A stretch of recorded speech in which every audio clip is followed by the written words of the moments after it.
Swimming tayo. Gawa sa mainit ang panahon.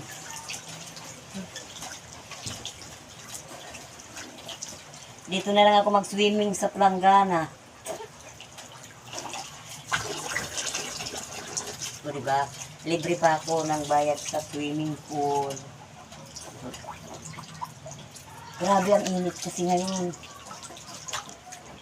Sobra. Kaya, dito na lang tayo. Ay, mali. Gumawa ko ng paraan para may tubig ako. O, diba?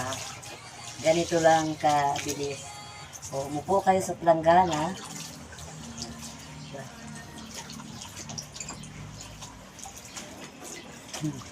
Yan.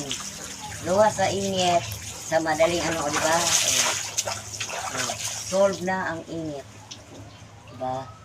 Gumawa ko na, alam mo yung ginamit kong hose para lang may shower ako.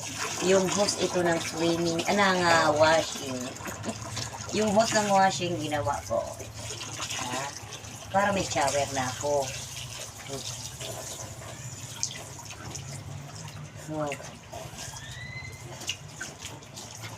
kahit dito lang sa bahay, grabe kasi ang init sobra. O, diba? Diba? Sarap, malig. O,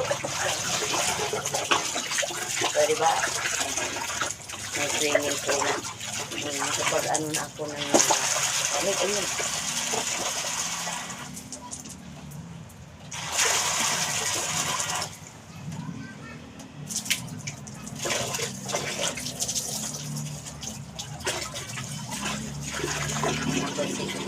Diba? Sarap. Kaya kayo, ganito ang gawin nyo pag nainitan kayo.